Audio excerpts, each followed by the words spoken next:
آج پھر گھر پر سبزی پکی تھی اور میرا دل برگر کھانے کو تھا۔ گھر سے نکلا میکڈونلڈ پر لمبی لائن میں کھڑا اپنی باری کا انتظار کر رہا تھا کہ اچانک پاس والی دیوار کے سائے میں ایک شخص آ بیٹھا جو غالباً مزدور تھا، اور ایک رومال سے دو سوکھی روٹیاں کھولی تو اندر ہری مرچ کا اچار تھا۔ سامنے روٹی کھول کر رکھی اور ہاتھ اٹھا کر دعا مانگی اور نوالا توڑا۔ میں اسے غور سے دیکھنے لگا۔ اس کے ہر لقمے پر اس کے چہرے پر ایک عجیب خوشی اور شکر محسوس ہو رہا تھا۔ اتنے میں ایک اور مزدور آ کر اس کے پاس دیوار کے سائے میں بیٹھ گیا اور اپنے رومال سے روٹی نکالی، لیکن اس کی روٹی میں اچار بھی نہ تھا۔ تب اس پہلے مزدور نے کھاتے ہوئے اپنی روٹی کا اچار اس کی روٹی میں رکھ کر کہا، میرا پیٹ فل ہو گیا تھا، اچھا کیا جو تم اچار نہیں لائے ورنہ میرا ضائع ہو جاتا۔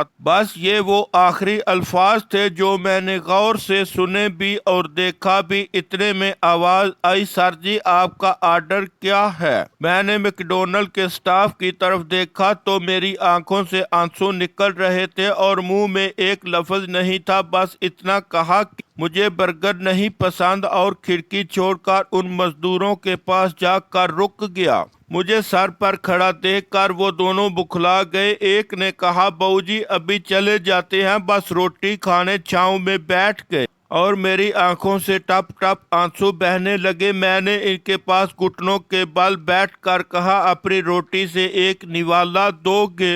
اس نے پوری روٹی میری طرف بڑھا دی اور جٹ سے ایک پرانی سی بوتل کھول کر اپنا پانی بھی میرے آگے کر دی۔ میں نے ایک نوالا اچار کے ساتھ جو منہ میں لیا، کاش میرے پاس الفاظ ہوتے کہ اس دنیا کے سب کھانوں سے لذیذ لقمہ تھا۔ میں نے روتے ہوئے ہی پوچھا، یہ کھانا اتنا لذیذ کیسے ہے، وہ بھی اچار کے ساتھ؟ مزدور نے کہا، بہو جی حلال کمانے کی کوشش کرتے ہیں، شاید تبھی مزہ آتا ہے روکھی سوکھی کھانے کا۔ مجھے نہیں یاد میں نے کتنے لقمے لگائے۔ اس کے بعد اس کی روٹی کے اور اپنی کمائی پر دھیان لگا کر سوچتا رہا، خود کا گریبان حرام سے بھرا لگا وہ دن ہے اور آج کا دن۔